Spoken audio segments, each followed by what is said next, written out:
एक बदनसीब लड़की की दर्द भरी कहानी। Very emotional Hindi story. वैसे इस दुनिया में लड़की होना ही जीवन को काफी कठिन बना देता है, और जब आप दिखने में अच्छे ना हो, पढ़ाई लिखाई में भी अच्छे ना हो, तब सोचिए कठिनाई का लेवल क्या होता होगा। संध्या बचपन से ही पढ़ाई लिखाई में कमजोर थी। रंग उसका सांवला था, नाक नक्शा भी बाकी लड़कियों की तुलना में इतना खास न था। ऊपर से भगवान ने दांतों की बनावट भी टेढ़ी मेढ़ी दी थी। जब संध्या छोटी थी तो बचपन में स्कूल के बच्चे चिढ़ाते, बड़ी हुई तो गली मोहल्ले के लोग उसे देखकर मुंह फेर लिया करते। कोई भी उसका दोस्त बनने के लिए तैयार न था, उसके रिश्तेदार भी कुछ खास उसे भाव दिया ना करते। बस एक उसकी माँ ही थी जिसे उसके सूरत या लुक से कोई फर्क नहीं पड़ता। माँ संध्या से और संध्या माँ से बेहद प्यार करते। दुनिया भर की आलोचनाओं को सहने की शक्ति थी माँ संध्या के लिए। जब कोई उसे डफर बोल देता या जब कोई उसे बदसूरत बोल देता, जब संध्या को शादी के लिए देखने आए लोग उसे बिना पसंद किए लौट जाते, यहाँ तक कि जब खुद के पापा ही उसे मनहूस बोल देते, तब माँ ही तो थी जो उसे समझाती कि लोगों के बोलने से क्या होता है, तू तो मेरी प्यारी बेटी है। भगवान के किए इतने सारे अन्यायों के बावजूद संध्या जीना सीख गई थी। वो खुश रहना सीख गई थी। जो भी गिने चुने लोग उससे बातें करते, उन्हें चुटकुले सुनाकर हंसाया करती और खुद भी ठहाके लगाकर हंसा करती। इसके अलावा एक और बहुत बड़ी खूबी थी संध्या की, उसे खाना बनाने में बहुत मजा आता था। और न सिर्फ खाना बनाने में मजा आता था, उसका बनाया खाना खाकर लोगों को जो स्वाद आता था वह उनको तृप्त कर जाता था।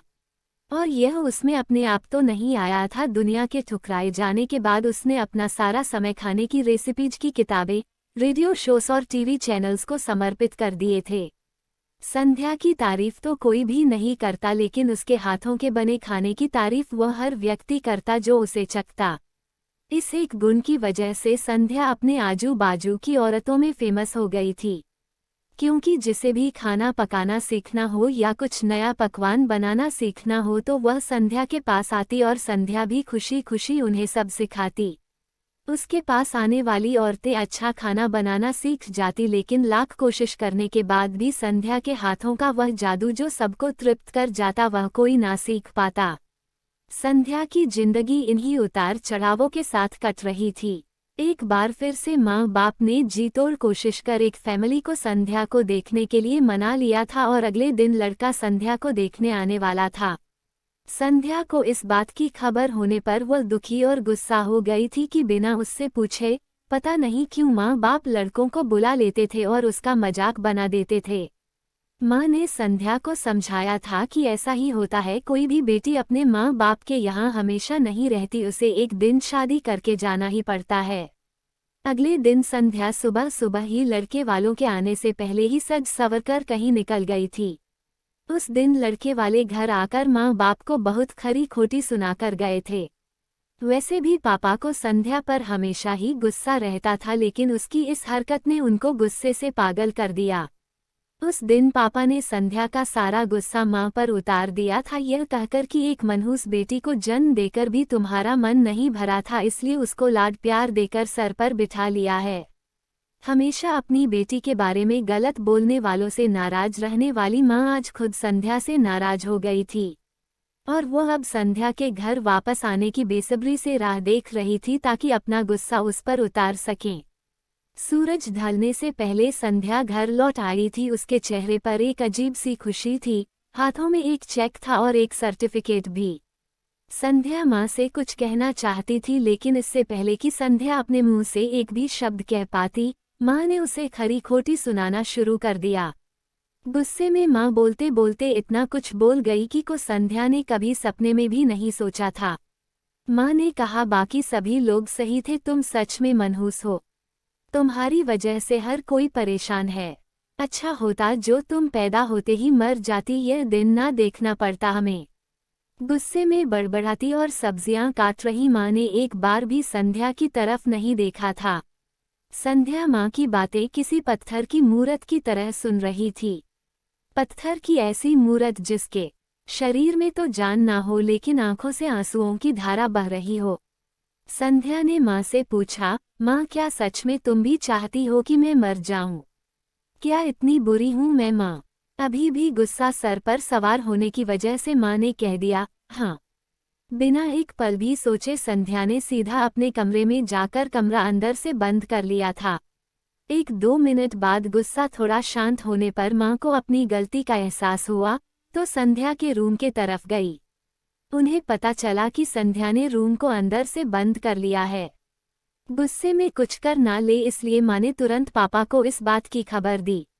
दोनों ने काफी दरवाजा खोलने की कोशिश की लेकिन जब नाकामयाब रहे तो दरवाजा तोड़ दिया। अपने स्कार्फ से फांसी का फंदा तैयार कर संध्या पंखे से लटक रही थी। ज्यादा वक्त नहीं हुआ था, वह सिर्फ बेहोश हुई थी। माँ पापा ने तुरंत उसे पंखे से अलग किया और बेड पर लेटाया। पापा ने तुरंत डॉक्टर को फोन किया। तब माँ का ध्यान बेहोश पड़ी संध्या के हाथ में पकड़ी एक चिट्ठी और पास ही में पड़े 5 लाख के चेक और 5 स्टार होटल में शेफ की नौकरी के लिए कन्फर्मेशन लेटर पर पड़ी जो संध्या अपने साथ लाई थी। माँ और पापा ने वह चिट्ठी खोलकर पढ़ी जो उसने अभी अभी लिखी थी। चिट्ठी कुछ इस प्रकार थी।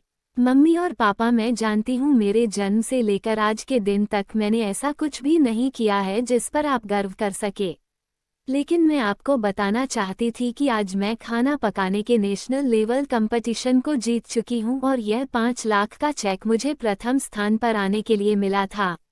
जजीस को मेरा खाना इतना पसंद आया था कि उन्होंने मुझे एक बहुत बड़े होटल में बतौर मास्टर शेफ की नौकरी के लिए कन्फर्मेशन लेटर ही दे दिया था। पूरी दुनिया मेरे खिलाफ है, मुझे इस बात का कभी भी फर्क पड़ा ही नहीं था और ना ही बाबूजी की कड़वी बातें मैंने अपने दिल पर ली थी, क्योंकि मैं जानती थी बाहर से सख्त दिखते मेरे बाबूजी अंदर से तो मुझे प्यार ही करते थे। प्यार ना करते होते तो बिना मांगे मुझे कपड़े, मिठाइयाँ, पटाखे ये सब ना लाकर देते। माँ के प्यार को कोई क्या बयां कर सकता है। मेरी माँ मेरे लिए मेरी सारी दुनिया थी। जब माँ मेरे साथ होती तो मुझे किसी बात की परवाह ना होती थी। मेरी माँ मेरी थी इसलिए मुझे किसी और की जरूरत ना थी। मेरी माँ मेरे साथ नहीं है तो मेरी दुनिया मेरे साथ नहीं है, इसलिए मैं आज दुनिया को ही अलविदा कहकर जा रही हूँ।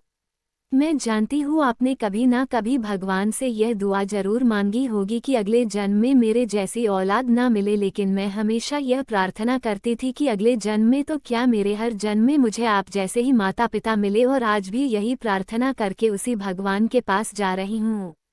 चिट्ठी पढ़ते पढ़ते माँ और पापा सर से पांव तक पछतावे में डूब गए थे और बेहोश पड़ी संध्या के सर पर हाथ फेरते हुए फूट फूट कर रो रहे थे। दोस्तों, पूरी कहानी पढ़ने के लिए धन्यवाद। मैं जानता हूँ यह कहानी आपके दिल को छू गई है। मैं उम्मीद कर सकता हूँ कि अब आप जाने अनजाने में किसी भी व्यक्ति का उसके बाहरी लुक्स की वजह से दिल नहीं दुखाएंगे। दोस्तों,